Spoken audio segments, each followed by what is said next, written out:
நம சிவாய வாழ்க. നാഥൻ്റെ പാദം വാഴ്ക വാഴ്ക. മാണിക്യവാചക സ്വാമിയുടെ തിരുവാചകം 5-ാം അധ്യായത്തിലെ പുതിയ ഒരു പതികത്തിലേക്ക് നാം കിടക്കുകയാണ്. അനുഭോഗശുദ്ധി എന്നാണ് ഈ പുതിയ പതികത്തിൻ്റെ പേര്. അനുഭോഗശുദ്ധി എന്ന് വെച്ചാൽ മനസ്സിൻ്റെ ശുദ്ധീകരണമാണ്, കർമ്മത്തിൻ്റെ ശുദ്ധീകരണമാണ്. കർമ്മം ശുദ്ധീകരിച്ചാൽ മാത്രമേ അയാൾക്ക് ശിവനെ കാണാൻ കഴിയുള്ളൂ. അപ്പോൾ ആദ്യം മനഃശുദ്ധിയാണ് വേണ്ടത്. മനസ്സിൻ്റെ കാമക്രോധ ലോപാദി മലിനവികാരങ്ങളെല്ലാം തള്ളിക്കളഞ്ഞ് മനസ്സിനെ പളുങ്ക് പോൽ പരിശുദ്ധമാകണം. മനസ്സ് എപ്പോഴാണോ പരിശുദ്ധമാകുന്നത് അപ്പോൾ മുതൽ അയാളുടെ കർമ്മങ്ങളും പരിശുദ്ധമാവും. അപ്പോൾ കർമ്മങ്ങൾ പരിശുദ്ധമായി കഴിഞ്ഞാൽ, കർമ്മങ്ങൾ വിശുദ്ധമായി കഴിഞ്ഞാൽ ശിവസാമീപ്യത്തിനുള്ള അർഹത സാധകൻ നേടിക്കഴിഞ്ഞു. അപ്പോൾ കർമ്മശുദ്ധിയാണ്, മനഃശുദ്ധിയാണ് ഏറ്റവും പ്രധാനം.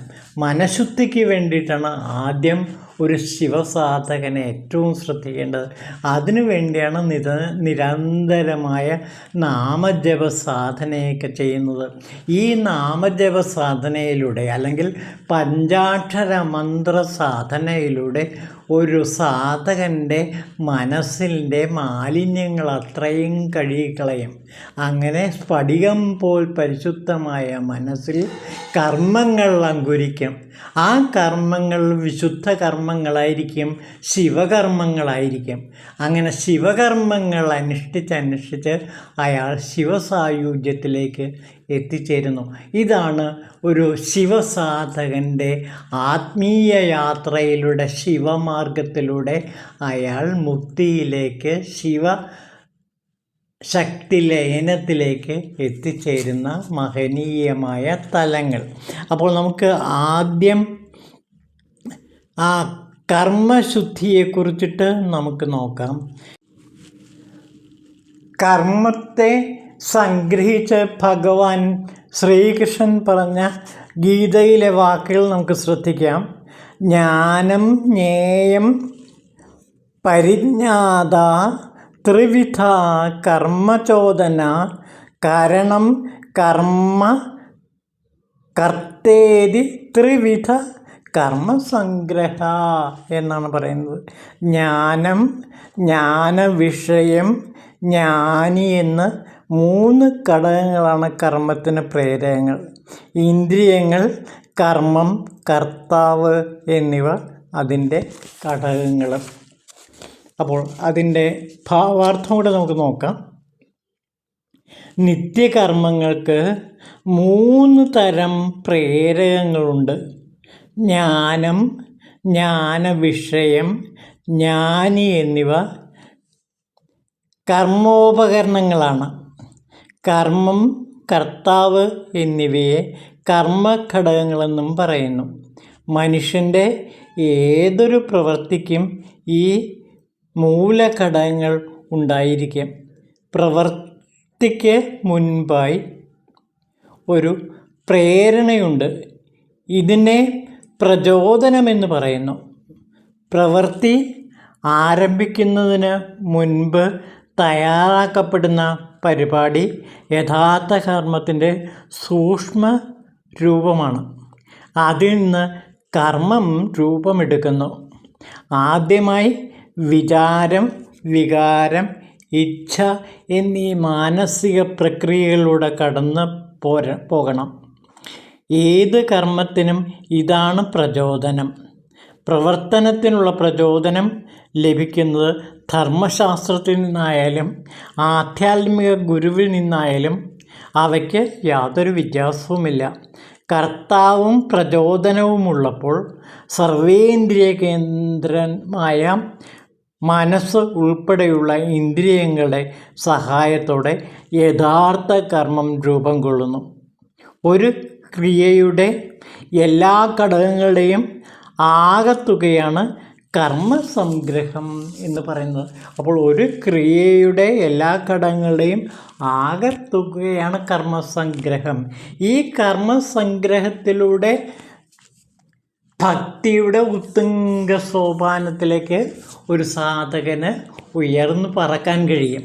അതാണ് ഈ കർമ്മസംഗ്രഹത്തിൻ്റെ പ്രത്യേകത. മനഃശുദ്ധിയുടെ കർമ്മവിശുദ്ധിയിലേക്ക് നയിക്കാൻ പറ്റുന്നു. ആ കർമ്മവിശുദ്ധിയിലൂടെ ഒരാൾക്ക് അനുഭോഗശുദ്ധിയിലേക്കും എത്തിച്ചേരാൻ കഴിയും.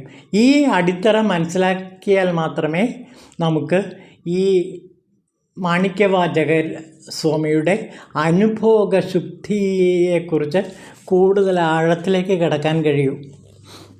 നമുക്ക് നോക്കാം. ഈശനെ എൻ്റെ സ്വാമിൻ, എൻ്റെ താത പെരുമാനെ, നാശമൻ ജന്മത്തിന് ഏകിടുന്നോനെ, ഏതുമല്ലാത്ത തിന്മയാർന്നോൻ നായക്കൊത്ത എന്നെ കൈക്കൊണ്ട നിന്നെ നിനക്കാതിരുന്നു ഞാൻ. ശോഭന ചിദംബരം തന്നിലാടുന്നവനെ, ചെയ്യുന്നത് എന്തെന്നത് അറിഞ്ഞിടാത്തവൻ ഞാൻ. ചെയ്യുന്ന കർമ്മം എന്താണെന്ന് എനിക്കറിയാൻ പറ്റുന്നില്ല. നായയെ പോലുള്ളൊരു ജീവിതമാണ് ഞാൻ നയിക്കുന്നത്. തിന്മയാർന്നവനാണ് ഞാൻ. പിന്നെയോ അത് എന്നെ കൈക്കൊണ്ട് നിന്നെ നിനക്കാതിരുന്നു ഞാൻ. എൻ്റെ ഉള്ളിൽ നീ ജന്മം മുതൽ തന്നെ, ജനിച്ചപ്പോൾ മുതൽ തന്നെ വസിക്കുന്നുണ്ട്. പക്ഷേ നിന്നെ ഞാൻ തിരിച്ചറിഞ്ഞില്ല, നിന്നെ ഞാൻ നനയ്ക്കുകയേ ഉണ്ടായില്ല, നിന്നെ ഞാൻ ഓർക്കുകയേ ഉണ്ടായില്ല. ശോഭന ചിദംബരം തന്നിലാടുന്ന അല്ലയോ ഭഗവാനെ, അങ്ങയെ ഞാൻ ഇതേവരെ വണങ്ങിയില്ലല്ലോ, അങ്ങയെക്കുറിച്ച് ചിന്തിച്ചില്ലല്ലോ. ചെയ്യുന്നത് എന്തെന്ന് അറിഞ്ഞിടാത്തവൻ ഞാൻ. എൻ്റെ കർമ്മങ്ങൾ ഏത് തരത്തിലാണ് ചെയ്യേണ്ടത് എന്ന്, ഈ കർമ്മവിശുദ്ധിയെക്കുറിച്ച് ഞാൻ ഇതേവരെ അറിഞ്ഞിരുന്നില്ല എന്നാണ് മാണിക്യവാചകർ പറയുന്നത്. അപ്പോൾ ഒരു സാധാരണ സാധകൻ്റെ ആദ്യകാല അവസ്ഥയാണിത്. ഏത് തരത്തിലുള്ള കർമ്മങ്ങൾ ഏത് തരത്തിൽ ചെയ്യണമെന്ന് അയാൾക്കറിയില്ല. അയാൾക്ക് മനഃശുദ്ധിയും ഉണ്ടാവില്ല. നായയെപ്പോലെ ഒരു ജീവിതമാണ് ഞാൻ നയിച്ചിരുന്നത് എന്ന് പലപാട് മാണിക്യവാചകർ വ്യക്തമാക്കുന്നുണ്ട്. ഇവിടെ നായയെപ്പോലെയുള്ള ജീവിതം എന്ന് വെച്ചാൽ നിസ്സാര ജീവിതം, ഭൗതിക ജീവിതത്തിൻ്റെ ആസക്തിയിൽപ്പെട്ട് വയറ് നിറയ്ക്കാൻ വേണ്ടി, ആഹാരത്തിന് വേണ്ടി മാത്രം ജീവിച്ചിരുന്ന ഒരു കാലം എനിക്കുണ്ടായിരുന്നു. എൻ്റെ ആദ്യകാലത്ത് ഞാൻ ഭഗവാനെ ചിന്തിച്ചേയില്ല. അതുകൊണ്ട് എൻ്റെ മനഃശുദ്ധി എനിക്ക് നേടാൻ കഴിഞ്ഞില്ല. അതുകൊണ്ട് എൻ്റെ കർമ്മങ്ങളും ശുദ്ധമായിരുന്നില്ല. അങ്ങനെ വിശുദ്ധമാകാത്ത കർമ്മങ്ങൾ, അശുദ്ധമായ കർമ്മങ്ങളാണ് ഞാനിതുവരെ ചെയ്തിരുന്നത്. ഈ അശുദ്ധമായ കർമ്മങ്ങളിൽ നിന്ന് വിശുദ്ധ കർമ്മത്തിലേക്ക് അല്ലയോ ഭഗവാൻ അങ്ങയുടെ ചിന്ത എന്നെ നയിച്ചു എന്നാണ് പറയുന്നത്. തുടർന്നുള്ള ഭാഗം നോക്കൂ. ചെയ്യുവതറിയാത്ത ചെറിയ നായയെപ്പോലെ ചെമ്പൊൻ ചേവടിമലർ കാണാത്ത ഞാൻ, വായിക്കുന്ന കഷ്ടമെല്ലാം ഓർത്തിടാൻ ഞാനും അർഹൻ. കളവകന്നു പോയ മെയ്യടിയായതെല്ലാം നറുമലർപ്പാദം ചേർന്നോരെന്നെ ഞാൻ കണ്ടും കേട്ടും ഇരിക്കലും കളവാർന്നോൻ ഞാൻ പോരരുതേ ഉടുത്തും ഉണ്ടും ഇങ്ങ് കഴിച്ചു കൂട്ടിയിടിനാൻ. ഉടുത്തും ഉണ്ടും, ഞാൻ ആഹാരത്തിനും വസ്ത്രത്തിനും വേണ്ടി മാത്രമാണ് ഇതേവരെ കർമ്മങ്ങൾ അനുഷ്ഠിച്ചിരുന്നത്. അങ്ങനെ ഉടുത്തും ഉണ്ടും ഇങ്ങ് കഴിച്ചു കൂട്ടിയിടിനാൻ. എൻ്റെ ജീവിതം, ആദ്യകാല ജീവിതം അങ്ങനെ വയറിന് വേണ്ടി, അതുപോലെ വസ്ത്രത്തിന് വേണ്ടി മാത്രം കർമ്മങ്ങൾ ചെയ്ത് കഴിയുമായിരുന്നു. കളവകന്നു പോയ മെയ്യ് അടിയാന്മാരെല്ലാം നറുമലർപ്പാദം ചേർന്നോരെന്ന് ഞാൻ കണ്ടും കേട്ടും അറിഞ്ഞു. അപ്പോഴാണ് ഞാൻ കാണുന്നത്, കളവകന്നു പോയ മനഃശുദ്ധിയുള്ള ആൾക്കാർ, മെയ്യടിയാന്മാരെല്ലാം, ഈശ്വരചിന്ത ശിവചിന്തയിൽ മുഴുകി കഴിയുന്ന അടിയന്മാരെല്ലാം നിൻ മലർപ്പദം ചേർന്ന് നിൽക്കുന്നത് ഞാൻ കണ്ടു. അപ്പോഴാണ് എനിക്ക് കാണാൻ കഴിഞ്ഞത് നിൻ്റെ ഭക്തജനങ്ങൾ ഇങ്ങനെ കളവകന്നു പോയ മെയ്യടിയാന്മാരെല്ലാം കളവ് മുഴുവനും അകന്നു പോയ, അതായത് മനസ്സ് പരിപൂർണ വിശുദ്ധിയിൽ ലയിച്ച ആ അവസ്ഥയിൽ കഴിഞ്ഞുകൂടുന്ന അനേകം ശിവ അടിയാന്മാർ, ശിവതൊണ്ടന്മാർ നിൻ്റെ മലർപ്പദം ചേർന്ന് നിൽക്കുന്നത് ഞാൻ കണ്ടു. അതോടുകൂടി അവരിലൊരാളായി തീരാൻ ഞാനും ആഗ്രഹിച്ചു. അപ്പോൾ ശിവഭക്തന്മാരോടൊത്ത്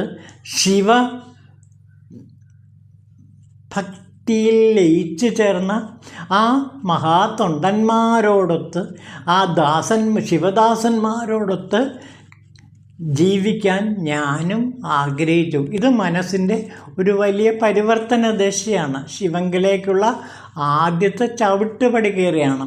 അതായത് സത്സംഗത്തിലൂടെ ശിവനെ ആദ്യം പ്രാപിക്കാൻ മനഃശുദ്ധി നേടുന്നു. അപ്പോൾ സത്സംഗത്തിലൂടെ സാധകൻ മനഃശുദ്ധി നേടുന്നു. മനഃശുദ്ധിയിലൂടെ കർമ്മശുദ്ധി നേടുന്നു. കർമ്മശുദ്ധിയിലൂടെ ഭഗവാനോട് അടുക്കാൻ സാധകന് കഴിയുന്നു. അങ്ങനെ ശിവൻ്റെ തൊണ്ടനായി, ശിവൻ്റെ ദാസനായി, ശിവൻ്റെ അടിയാനായി ആ സാധകൻ തീരുന്നു. അതോടുകൂടി അയാൾ ശിവമാർഗത്തിലൂടെ ചരിക്കുന്നവനായിത്തീരുന്നു. അപ്പോൾ ശിവമാർഗത്തിലൂടെ ചരിക്കുന്ന ആ മാണിക്യവാചകരുടെ അവസ്ഥാവിശേഷത്തിൻ്റെ ആദ്യകാല ഒരു രേഖാചിത്രമാണ് ഇവിടെ മാണിക്യവാചകർ ഈ അനുഭോഗശുദ്ധിയിലൂടെ നമുക്ക് പറഞ്ഞു തരുന്നത്. അപ്പോൾ നമ്മുടെ ജീവിതയാത്രയും ഏതാണ്ട് ഇതേപോലെ ആയിരിക്കണം എന്നാണ് ഇതിൽ നാം മനസ്സിലാക്കേണ്ടത്. അതായത് നാം കളവകന്നവനായിരിക്കണം. അതായത് മനഃശുദ്ധി നേടണം. മനഃശുദ്ധി നേടാൻ ശിവസാധനയിലൂടെ ആ നാമസങ്കീർത്തനത്തിന് കഴിയും.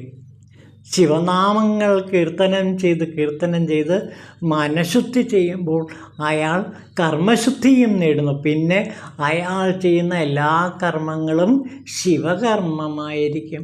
അങ്ങനെ ശിവകർമ്മം ചെയ്ത് അയാൾ ശിവൻ്റെ തൊണ്ടനായി, ശിവൻ്റെ ദാസനായി, ശിവൻ്റെ അടിയാനായി അയാൾ പരിണമിക്കുന്നു.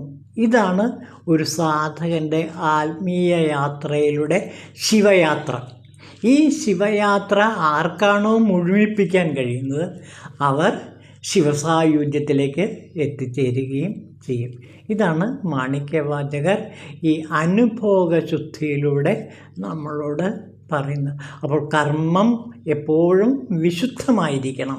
കർമ്മം വിശുദ്ധമാകണമെങ്കിൽ മനസ്സ് വിശുദ്ധമാകണം.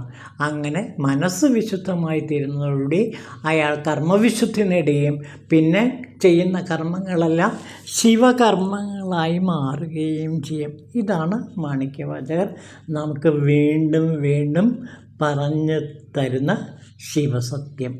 ഓം ശിവായ നമഃ.